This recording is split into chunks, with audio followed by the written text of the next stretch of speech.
Hello everybody, welcome you all on the platform of Aakar foundation. आज 20 जून, today is the world refugee day, ठीक है। And world refugee day का जो theme है 2023 का वो है hope away from home. Refugees friends are the topic of continuous topic of discussion, debates and what not. Refugees जो है, जो भी ज़्यादातर हमको यूरोप में दिख रहे हैं, this people they are facing so many problems, right. So सबसे बड़ा जो प्रॉब्लम है वो है ह्यूमन राइट्स का, क्योंकि इनका कोई अपना घर ही नहीं है ना, ना इनकी कोई अपनी सरकार है, ना इन्होंने किसी सरकार को चुन के दिया है जहाँ पे ये लोग जा रहे हैं। So nobody is there to defend their rights, ठीक है। And that is where the emotion of humanity, the emotion of the whole world is one. Vasudhaiva Kutumbakam comes, right? So इस साल का जो थीम है 2023 का, that is hope away from home, क्योंकि घर तो छोड़ के ये लोग आ गए हैं। परसिक्यूशन जो है वो परसिक्यूशन जिसे बोलते हैं, that is the main reason कि इन लोगों को जो है भाग के आना पड़ता है। एंड दैट्स वाई अपने घर छोड़ के आने के बाद भी they are finding hope to live with dignity.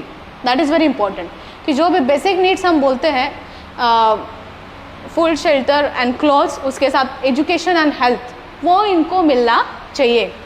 तो इसके बारे में आज पूरा समझेंगे। करंट में इस टॉपिक को हमको कैसे पढ़ना है, कि किस टाइप ऑफ क्वेश्चंस इस टॉपिक पे हमको आ सकते हैं।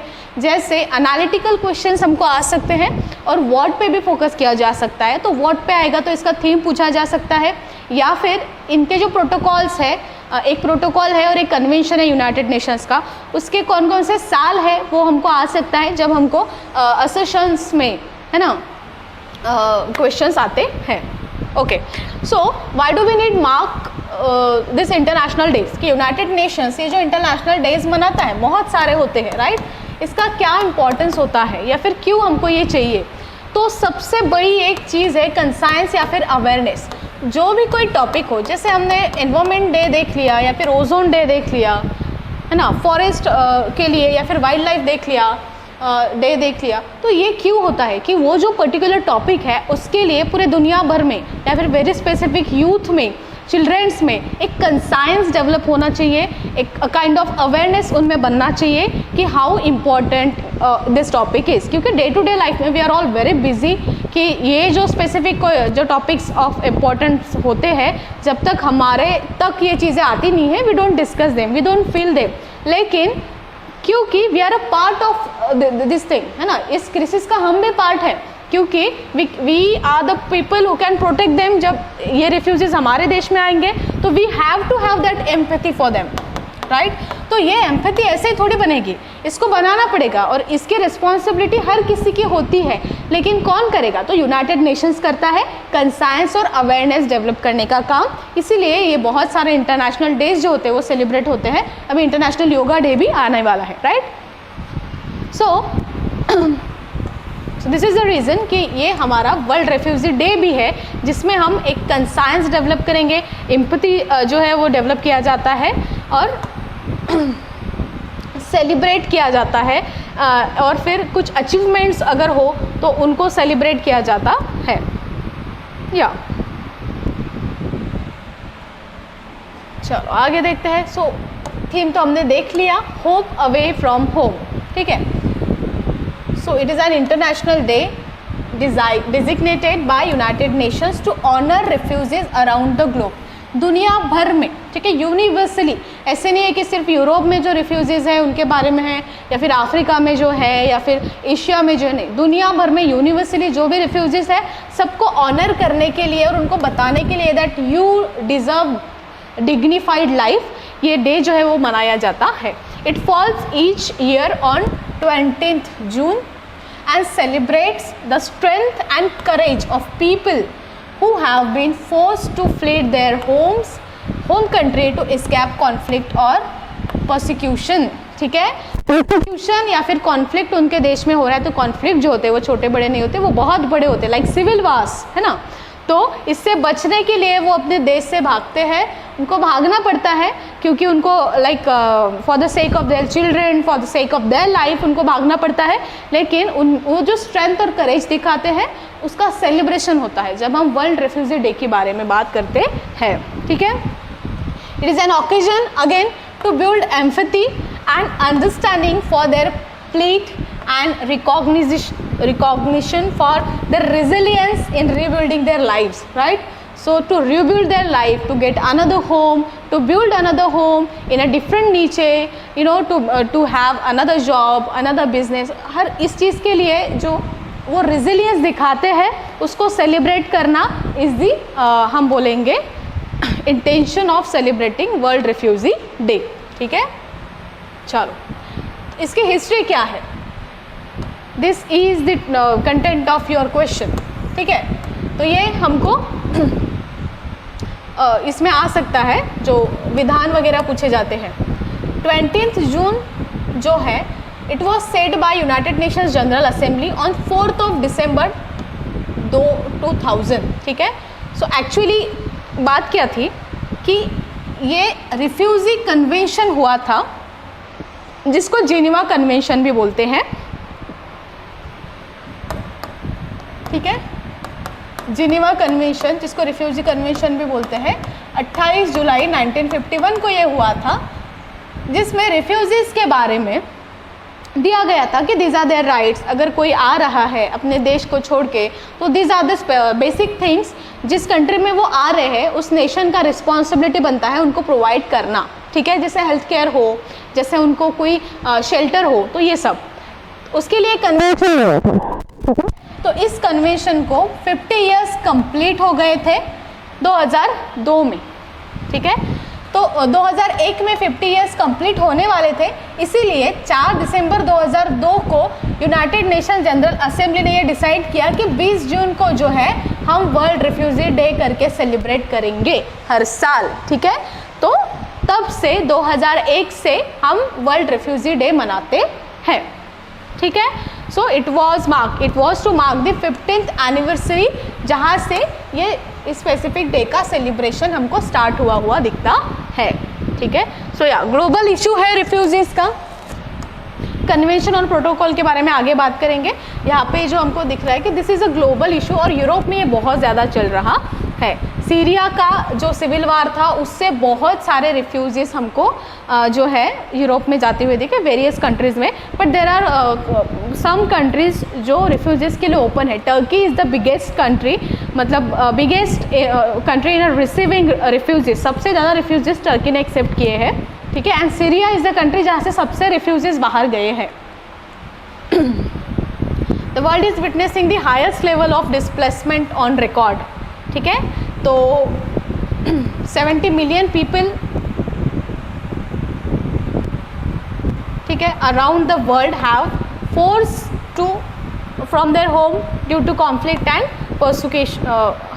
persecution at the end of 2018, ठीक है। या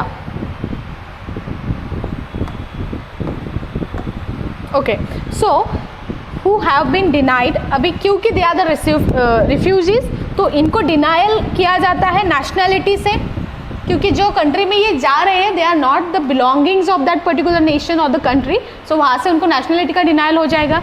then access to basic rights such as education, उनको उनके पास कोई डॉक्यूमेंट्स ही नहीं है, कोई आइडेंटिटी कार्ड ही नहीं है, सो उनको कोई भी गवर्नमेंट का जो हम बोलेंगे फ़ायदा नहीं मिलता है, ना प्राइवेट में जिनको एजुकेशन मिलेगा, हेल्थ केयर ना उनको दिया जाता है, एम्प्लॉयमेंट भी उनको नहीं दिया जाता, एंड फ्रीडम ऑफ मूवमेंट भी उनको जो है वो डिनाई किया जाता है। So this was the issues that the refugees around the world are facing,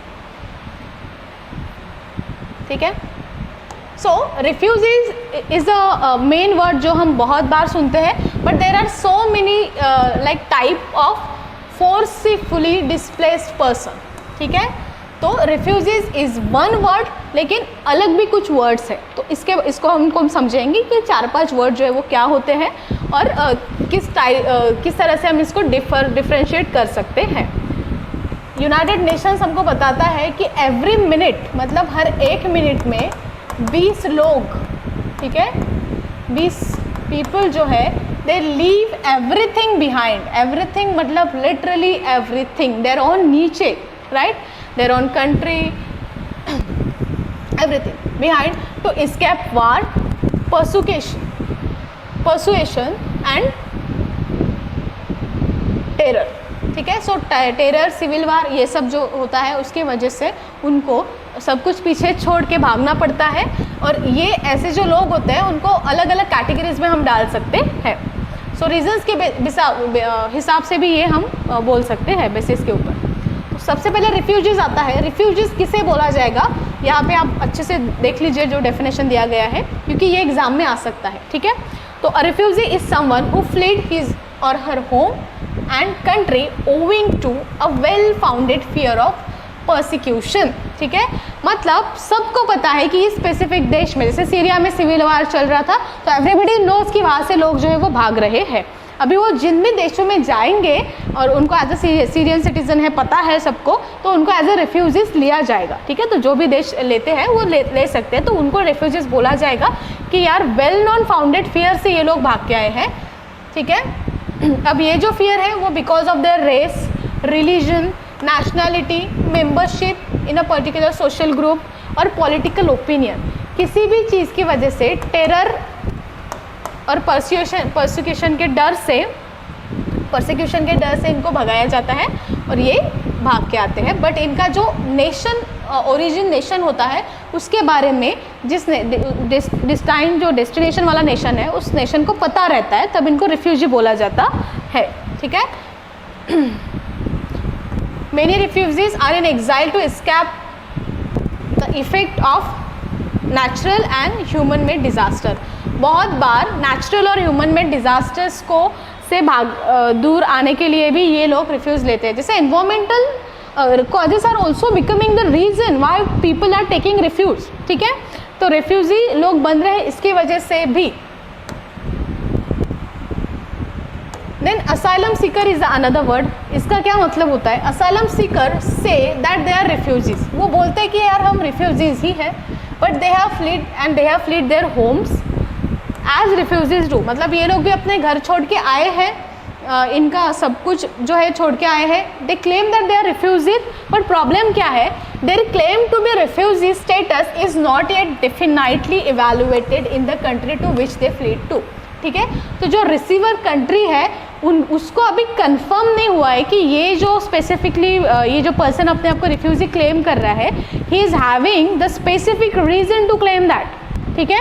और इसी कंट्री से ये आया है या नहीं आया है, और जो भी रीज़न वो क्लेम कर रहा है वो इतना सॉलिड है या नहीं है, ठीक है। तो उस टाइम पे ऐसे पर्सन को असाइलम सीकर बोला जाता है, उसको रिफ्यूजी का स्टेटस नहीं दिया जाता, ठीक है। सो इसमें एक जो वर्ड आपको याद रखना है वो है not yet definitely evaluated their status, ठीक है। Evaluated their origin status is when you will call them asylum seekers, ठीक है। देन आएगा इंटरनली डिस्प्लेस्ड पर्सन। अब ये तो वर्ड से ही हमको समझ में आ रहा है कि किसी भी जोग्राफिकल टेरिटरी के या फिर पॉलिटिकल टेरिटरी के अंदर ही किसी ने सेम रीजंस के वजह से अगर अपना पूरा घर बार छोड़ के कहीं और वो गया हो इंटरनली से इन द सेम कंट्री, तो उसको बोलेंगे इंटरनली डिस्प्लेस्ड पर्सन्स, ठीक है। तो these are the people who have not cross the international borders but have move to different regions than the one they called home within their own country, ठीक है। हमारे ही देश में आप किसी और जगह जाके रह रहे हो ड्यू टू सेम रीजन्स, तो उसको बोला जाएगा इंटरनली डिस्प्लेस्ड पर्सन। देन होता है स्टेटलेस पर्सन। स्टेटलेस पर्सन मतलब सीधा सीधा एक वर्ड में बोला जाए तो ऐसा इंसान जिसके पास ऐसा बंदा जिसके पास सिटीजनशिप है ही नहीं उसकी, ठीक है, कोई स्पेसिफिक नेशनैलिटी नहीं है, ठीक है। एंड वी नो इंटरनेशनली और आपको जो भी वीज़ा वगैरह सब लगता है तो उसमें it is very important to have your citizenship and nationality. So stateless persons do not have a recognized nationality and do not belong to any country, ठीक है। Such persons they do not belong to any country because उनके पास citizenship नहीं है। तो statelessness situations are usually caused by discrimination against certain groups, ठीक है। तो अगर किसी देश में किसी ग्रुप को एकदम से निकाल दिया जाए तो उसके पास कोई भी सिटीजनशिप नहीं रहेगी, क्योंकि वो पर्टिकुलर देश उस द ग्रुप ऑफ पीपल को अपना सिटीजन नहीं मानेगा। तो अगर इस देश ने उनकी सिटीजनशिप निकाल दी तो they are stateless, right. So this is the case with the stateless people. Their lack of identification, a citizenship certificate can exclude them from access to important government services including healthcare, education and employment, ठीक है। सो ये भी एक part आता है कि these people are also vulnerable in nature, और कुछ कुछ रिफ्यूजीज जैसी ही इनकी दशा जो है वो हो जाती है इनकी खुद की कंट्री में। Then the word is returnees. ये वर्ड इंडिया में तो इंडिया से बहुत ज़्यादा मेल खाता है, राइट, क्योंकि हमारे देश में 1947 में, उसके बाद, ठीक है, लगभग 1950 तक, 55 तक ये रिटर्नीज का जो सीन है वो चलता रहा था। Returnees are the former refugees who return to their own countries, regions of origin after time in exile, ठीक है। तो ये एग्जाइल के टाइम के बाद अपने देश में वापस आते हैं तो इनको रिटर्नीज ऐसे बोला जाता है। तो वी नो कि हमारे यहाँ से जो भी पाकिस्तान में गए थे वो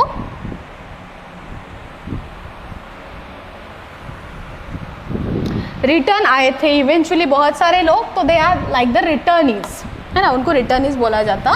returnees need continuous support and reintegration assistance to ensure that they can rebuild their lives at home, ठीक है, क्योंकि there is some reason that why you have left your homes, तो उस that kind of assurance you will need to come there and rebuild the place as it was, right।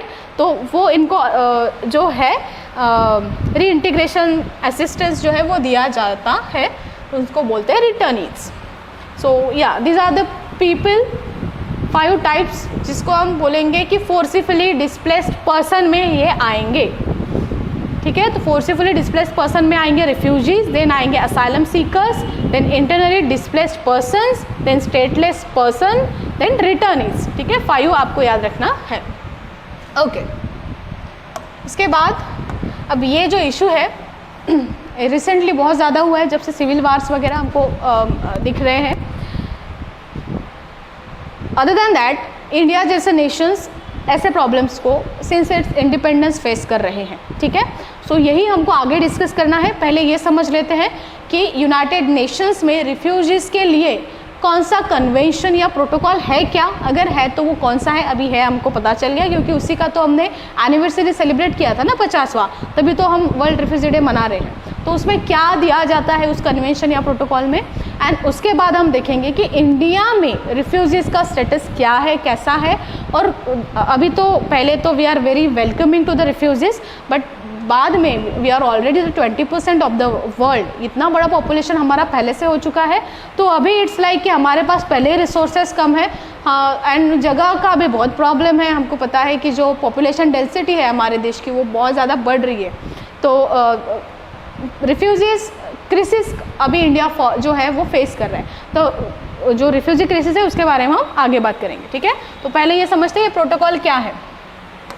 तो particularly 1951 में refugee convention आया था, ठीक है, and 67 में refugee protocol आया था। अभी कन्वेंशन और प्रोटोकॉल ये जो वर्ड है इसको हम बहुत ज़्यादा एनवायरनमेंट में पढ़ते हैं। तो एनवायरनमेंट के बच्चों को पता होगा कि अगर कन्वेंशन की बात किया जाए इसका मतलब होता है वो सब पे बाइंडिंग नहीं रहता है। इट्स लाइक कि कोई एक ऐसा है कि वॉलंटरीली आप इसको आके ज्वाइन करो, या फिर आपको अगर मेजर्स लेने हैं तो आप ले सकते हो, but if when it is protocol it is binding, ठीक है। It is binding and you have to follow its norms and regulation and whatever the provisions written there.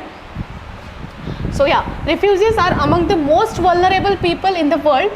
The 1951 refugee convention and जो 67 वाला protocol है, आपको साल याद रखने हैं 51 and 67, ठीक है।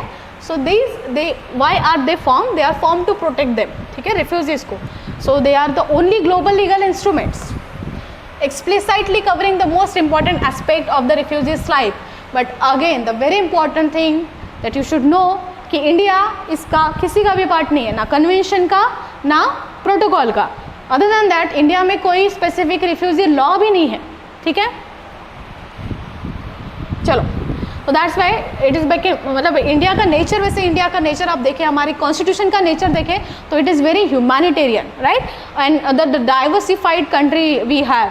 सो इसके वजह से we are taking them in, मतलब जो भी कॉजेस हमको लगते हैं या फिर उस टाइम की गवर्नमेंट्स को लगते थे, but still I think we are lacking the solid specific refugee related law in our country. चलो, तो ये इंटरनेशनली क्या बोला जाता है, according to their provisions refugees deserve as a minimum the same standards of treatment enjoyed by other foreign nationals। ठीक है, आपके सिटीजन्स जितना ना दो, बट कम से कम जो बाकी फॉरेन नेशनल्स आते हैं उनके जितना अधिकार तो इनको दिया जाए। ठीक है, ये इस कन्वेंशन में जो कंट्रीज़ इसके पार्टीज़ है उनसे उन्होंने माना था। ठीक है, सो 2020 तक अगर हम देखें तो 146 parties were there in the convention and 167 parties were there in the protocol. ठीक है, तो कुछ देश ऐसे हैं जो प्रोटोकॉल का पार्ट है बट कन्वेंशन का पार्ट नहीं है, और कुछ देश ऐसे भी हैं जो कन्वेंशन का पार्ट है पर प्रोटोकॉल का पार्ट नहीं है। चलो, तो ये था तो नेशनल्स जैसा नहीं, मतलब आपके सिटीजन्स जैसा नहीं, तो कम से कम फॉरेन नेशनल्स जैसा ट्रीटमेंट दे दो, but otherwise they are also humans and जो बेसिक नीड्स है वो उनको भी चाहिए। Plus they are not having their home, they don't have any resources, they don't have any right on any resource और प्रॉपर्टी, तो उनको असिस्टेंस जो है वो लगेगा। तो असिस्टेंस उनको कौन देगा, गवर्नमेंट ही देगा, तो कम से कम उनको नेशनल्स जैसा भी अपने अधिकार जो है वो देना चाहिए। अदर देन दैट ये कन्वेंशन हमको बोलता है कि इसमें नंबर ऑफ राइट्स जो है उसको लिस्ट किया गया है कि ये जो राइट्स है ये इनके बनते हैं, जो इनके प्रोटेक्ट किए जाने चाहिए किसी भी कंट्रीज़ में इफ़ दे आर गोइंग। ठीक है, लेकिन there is this one thing again कि यहाँ पे सिर्फ रिफ्यूजीज नहीं, असाइलम सीकर्स की भी बात की गई है कि आपको असाइलम सीकर्स को भी राइट्स जो है वो देने पड़ेंगे, बिकॉज दे मतलब ये तो है कि उनका ओरिजिन कंट्री आपको ये नॉट डिफाइंड है, लेकिन फिर भी they are the humans, they are having their human rights, so उनको भी प्रोटेक्ट किया जाना चाहिए। तो इट इज मतलब असाइलम सीकर को भी ग्रांटेड नहीं लेना है, is also been mention in this convention. ठीक है, बट इसमें वार क्रिमिनल्स जो होते हैं उनको रेफ्यूजीज़ की डेफिनेशन से बाहर रखा गया है। ठीक है, तो जो वार क्रिमिनल्स किसी भी कंट्रीज़ में आएंगे उनको जो है रिफ्यूजीज़ करके ट्रीट नहीं किया जाएगा, उनके फिर पूरे जो ह्यूमन राइट्स है उसको वो कंट्री अपने हिसाब से देखेंगी। ठीक है, सो जो universal declaration on human rights है उसके आर्टिकल 14 में हमको ये जो इनके राइट्स को ये करना है, प्रोटेक्ट करना है, वो लिखा गया। मतलब ऐसा बोलेंगे कि यूनाइटेड नेशंस ह्यूमन राइट्स का जो डिक्लेरेशन है उसका आर्टिकल 14 जो है, आर्टिकल 14 उसके वो भी जो भी उसका क्रक्स है ना, उसके ऊपर हमको ये कन्वेंशन बनाया हुआ दिखता है। चलो, according to the principles the refugee should not be returned to the country, yes, and other than that क्योंकि वो भाग के क्यों आए हैं, there must be some reason that they are afraid, there is terror, जो persecution का डर उनको है उसकी वजह से भाग के आए हैं, तो उनको उनके देश में वापस ना भेजा जाए। ठीक है, where he or she faces serious threats and क्योंकि उनकी लाइफ और फ्रीडम को सीरियस थ्रेट्स वहाँ पे है, तो इसमें ये भी है कि उनको वापस ना भेजा जाए। This protection may not be claimed by refugees who are reasonably regarded as a danger to the security of the country, yes। सबसे पहले तो हमारी नेशनल सिक्योरिटी आती है, तो अगर कोई भी रिफ्यूजीज हमारे नेशनल सिक्योरिटी को थ्रेट बन रहे हैं तो there is no other option, you have to return them home, right. या राइट्स देखते हैं इसके अंदर कौन कौन से राइट्स आने वाले हैं। इसमें आता है सबसे पहले the right not to be expelled except under certain strictly defined condition. ठीक है, तो इनको एक्सपेल ना किया जाए। Then the right not to be punished for illegal entry in the territory of the contracting state, क्योंकि उनके पास जो है क्योंकि वो टेरर से भाग के आए हैं, प्रोसिक्यूशन के डर से भाग के आए हैं, तो उनके पास डॉक्यूमेंटेशन और ये सब करने के लिए ना टाइम रहेगा, ना रिसोर्सेज, ना एनीथिंग, राइट। तो इसीलिए फिर उनको इसके लिए पनिश ना किया जाए। They have the right to work, क्योंकि वर्क करेंगे तभी उनको लाइवलीहुड मिलेगा, तो उनको काम दिया जाए। राइट टू हाउसिंग, उनको रहना पड़ेगा कहीं ना कहीं, राइट, तो उनको शेल्टर दिया जाए। Then they have right to education, obviously education will make them viable, make them अपन हम बोलेंगे एलिजिबल, है ना, for work and further for livelihood, तो एजुकेशन उनको दिया जाना चाहिए। Then their right to public relief and assistance, ठीक है, तो अगर पब्लिक उनको कुछ हम बोलेंगे कि चैरिटी में दे रही है तो पब्लिक रिलीफ का उनको राइट है, उनको मदद मिलनी चाहिए, होनी चाहिए। The right to freedom of religion, obviously religion is a personal pursuit, तो कोई भी पर्सन अपने साथ अपना रिलीजन लेके आ रहा है तो he have the right to practice his or her own religion. Then right to access the courts, obviously justice, है ना, तो जस्टिस का राइट इनका जो ह्यूमन राइट है तो उनको कोर्ट में जाने देना चाहिए। The right to freedom of movement within the territory, जिस भी टेरिटरी में ये है वो फ्रीली मूव कर पाए, क्योंकि जो काम के लिए हो, एजुकेशन के लिए हो, दे नीड द मूवमेंट, तो मूव कर पाए। The right to be issued identity and travel document, ठीक है, तो एज ए रिफ्यूजी करके इनको कुछ जो है डॉक्यूमेंट्स और आइडेंटिटी कार्ड्स दिए जाए, जिसके हिसाब से ये वहाँ पे स्पेसिफिक जो भी कंट्री है, डेस्टिनेशन कंट्री है, वहाँ पे जाके सेटल हो पाए, ठीक है। So these are the rights mention in the convention,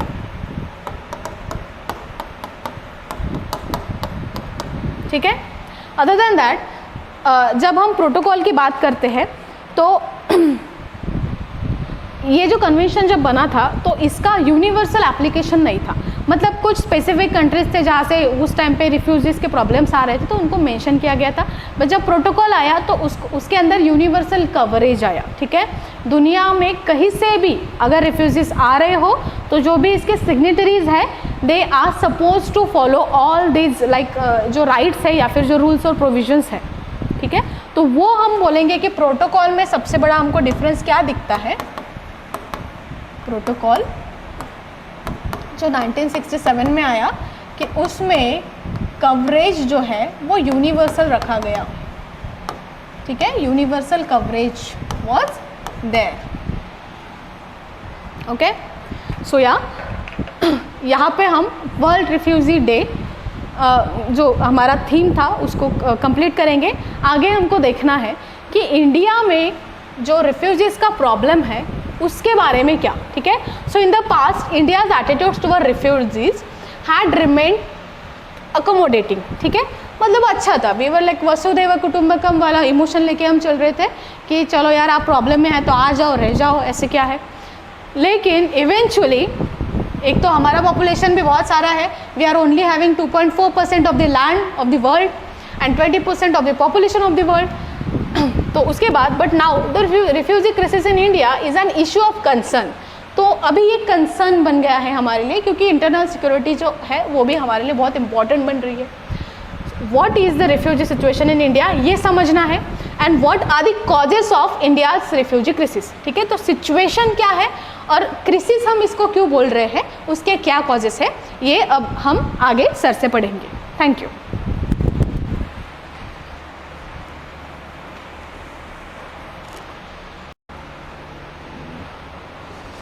thank you ma'am. I hope कि ये क्वेश्चंस जो मैम ने रेज़ किए वो आपको भी आ रहे होंगे ना। मेरी एक सलाह ऐसी है या फिर हमारे इसमें ऐसा सिखाया जाता है कि अतिथि देवो भव, ये मॉरल बहुत अच्छे से लगता है। मॉरली अगर आप देखो तो अतिथि देवो भव है, हमारे आने वाले मेहमानों को हमें भगवान समझना है। बट आज के कंटेक्स्ट में या फिर आज जो हम स्थिति में हैं वहाँ ये कहीं ना कहीं प्रैक्टिकली सोचने वाली चीज़ है।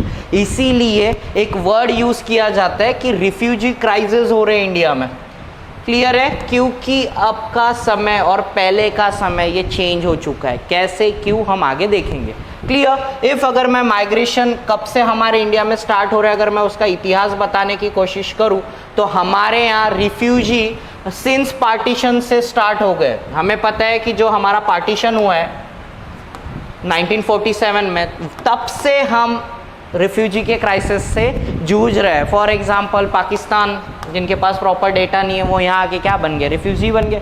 क्लियर है। साथ ही साथ बांग्लादेश, क्लियर है। 1972 में लिबरेशन ऑफ बांग्लादेश हुआ था, क्लियर है। वहाँ से भी कुछ रेफ्यूजीज आ गए थे जिसके वजह से आसाम एकॉर्ड एंड ऑल, इतना डिटेल में जाने की गरज नहीं है, बट ये सारे क्राइसिस क्यों हो रहे, रिफ्यूजी के चलते हो रहे। तो एक चीज़ याद रखिएगा कि हमारे यहाँ रिफ्यूजी का फ्लड कहाँ से स्टार्ट हो रहा है, 1947 से ही हो रहा है। मतलब जब से देश आज़ाद हुआ है तब से हम ये रिफ्यूजी के क्राइसिस से जूझ रहे हैं, क्लियर है। इफ अगर मैं डेटा वाइज बात करूँ, याद रखिएगा मेंस में अगर आप ज़्यादा डेटा का इस्तेमाल करते हो तो इससे इन्विजिलेटर को बहुत अच्छा लगता है, वो खुश होता है and you can fetch 1 extra mark. तो अकॉर्डिंग टू डेटा इंडिया में अभी अराउंड 4,50,000 रिफ्यूजी है, ये डेटा है हमारा 2010 का, क्लियर है। तो इतनी बड़ी तादाद है। अब आपको सवाल आ रहा होगा कि हमारे यहाँ रिफ्यूजी कहाँ कहाँ से आते हैं।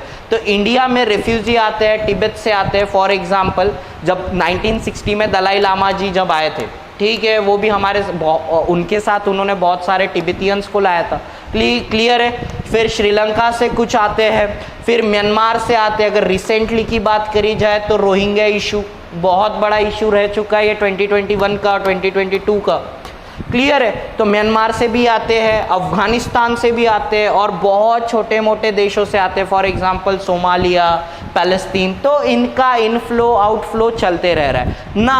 अभी हमने ये जान लिया है कि इतिहास हमने देख लिया है रिफ्यूजी फ्लड का, क्लियर है। अब हमें क्यों ये कंसर्न है कि हमें अभी हम रिफ्यूजी को क्यों इतना अडेप्ट नहीं कर पाते, क्योंकि उसके पीछे एन नंबर्स ऑफ रीजंस है। तो वो क्राइसिस क्या है, what are the reasons behind the crisis? that are, first one is diversity in India। एक बात याद रखो, अगर आप कहीं कुछ भी कमेंट कर देते हो, पहली चीज India is an a diverse land, यहाँ हमें एन नंबर्स ऑफ पीपल दिखते हैं, एन नंबर ऑफ रीजन्स दिखते हैं, एन नंबर्स ऑफ रिलीजन्स दिखते हैं, क्लियर है। तो इतने डाइवर्स कंट्री में और एडअप होना और कोई इथनिक ग्रुप फॉर एग्जाम्पल या फिर लिंग्विस्टिक ग्रुप और ऐड हो जाएगा तो उससे क्या हो सकता है, क्योसनेस आती है, ठीक है। किसी को लगेगा कि हमारा धर्म संकट में, जो अभी बहुत फिलॉसफी जो चल रही है, लेट इट बी, ये पॉलिटिक्स का बात है, हम इसको आगे रखते हैं। सबसे पहले चीज हमें क्यों क्राइसिस होते हैं, क्योंकि डाइवर्सिटी इन इंडिया। कब कहाँ कौन सा बात, किसी की कमेंट, किसी का कुछ भी अगर स्पार्क कर जाता है तो इंडिया में क्या हो जाता है, रायट्स हो जाते हैं। वो इसीलिए क्योंकि हमारी जो कंट्री है वो डाइवर्सिटी से भरी हुई है, ठीक है। सेकेंड चीज जिसके लिए शर्माना भी नहीं चाहिए वो है लिमिटेड रिसोर्सेज। अब लिमिटेड रिसोर्सेज का मतलब इंडिया बहुत पॉपुलस कंट्री है, ठीक है। अभी हमारे लिए बहुत अच्छी बात है, फॉर एग्जाम्पल जोक में बोल रहा हूँ मैं कि हमने अभी चाइना को सरपास कर लिया है पॉपुलेशन के रैंक में। जब हमारी खुद की पॉपुलेशन इतनी है तो आप सोचिए और एडिशनल अगर पॉपुलेशन आएगी तो क्या ये हमारे लिए सूटेबल है, सस्टेनेबल है। और साथ ही साथ रिसोर्सेज क्या है, रिसोर्सेज तो लिमिटेड है और ऊपर से आपकी डिमांड और बढ़ते जा रही है। तो ये सेकेंड रीजन है जिसके वजह से हमारे यहाँ क्या है, ये जो रिफ्यूजीज आते हैं इसके क्राइसिस होते हैं, क्लियर है। हम डरते हैं कि और रिफ्यूजीज हमारे इंडिया में ना आए। Third one is identification process. अब आइडेंटिफिकेशन प्रोसेस में अब आप कैसे आइडेंटिफाई कर सकते हो कि बाहर से आने वाला बंदा एक या तो रेफ्यूजी है या फिर मिलिटेंट है, फॉर एग्जांपल टेररिस्ट है, या फिर इलीगल माइग्रेंट्स है। अब हम कैसे पता लगाए कि बाहर से आने वाला इंसान ये सब हो सकता है। तो हमारे पास आइडेंटिफिकेशन प्रोसेस का थोड़ा सा डायलेमा चलता है क्योंकि डेटा प्रॉपर नहीं है हमारे पास, क्लियर है। Second one is national security. As usual जब हमें पता ही नहीं चल पा रहा है कि बाहर देश से आने वाले लोग या तो रिफ्यूजी है, क्या रियल में रिफ्यूजी है, क्या रिफ्यूजी की आड़ में वो कोई मिलिटेंट है मतलब टेररिस्ट है, या फिर कोई इलीगल माइग्रेंट है, हमें तो नहीं पता है। तो इससे हमारे नेशनल सिक्योरिटी हैम्पर होती है, clear. Next point is employment. याद रखिएगा रिफ्यूजी ये नेशन पे एक लाइबिलिटी है।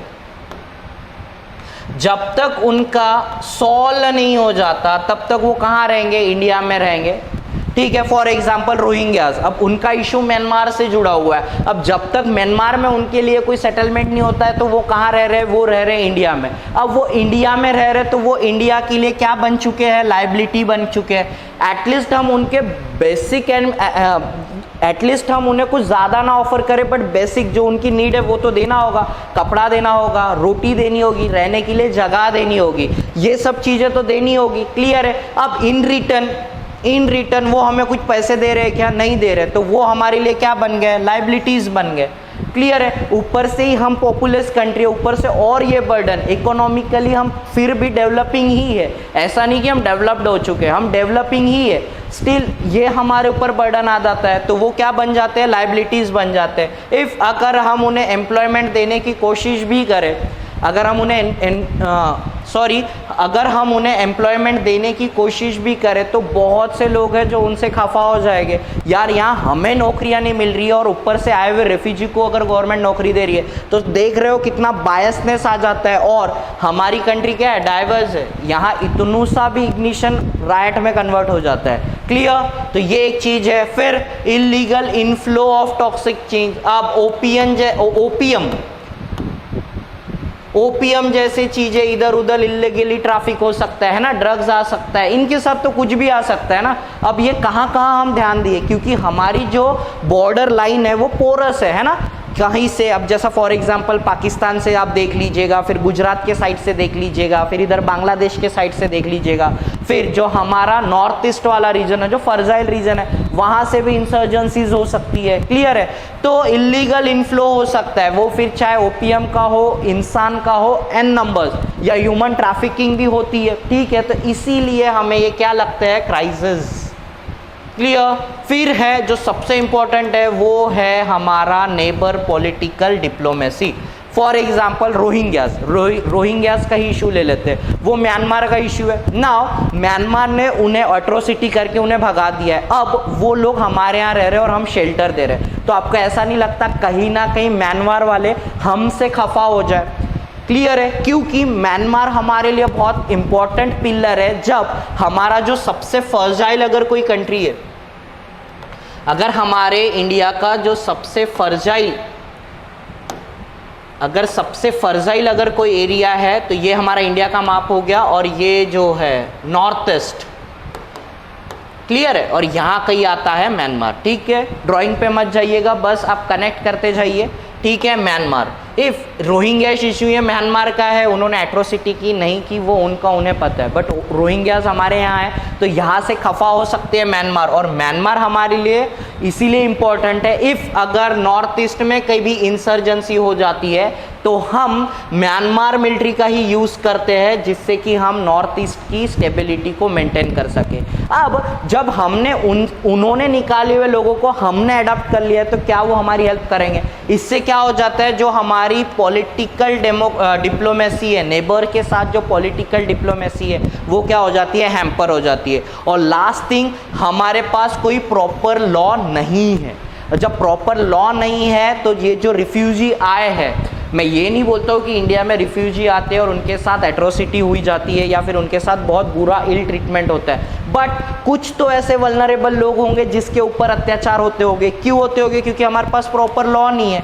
इफ अगर हमने रिफ्यूजी के साथ कुछ गलत कर दिया या फिर उनको सप्रेस किया, एट्रोसिटी की, तो वर्ल्ड लेवल पे इंडिया की इमेज टार्निश होती है, खराब होती है। तो दीज आर द रीजन जिसके वजह से ये जो रिफ्यूजीज है हमें अब काहे में कन्वर्ट होते हुए दिख रहे हैं? क्राइसिस में कन्वर्ट होते हुए दिख रहे। ठीक है ना? मैंने एक चीज बोला है कि इंडिया में कोई लॉ नहीं है, तो क्या कोई भी लॉ नहीं है जो रिफ्यूजी से डील करते? नहीं, ऐसा नहीं है। हमारे पास 3 लॉ है, बट इतने इफेक्टिव नहीं है। सबसे पहले फॉरेनर एक्ट 1946, ये लॉ में हमने लिखा हुआ है, इफ कोई इलीगल हो या रिफ्यूजी हो, उसको हम क्या करते हैं? उसको डिटेन करते हैं। ठीक है?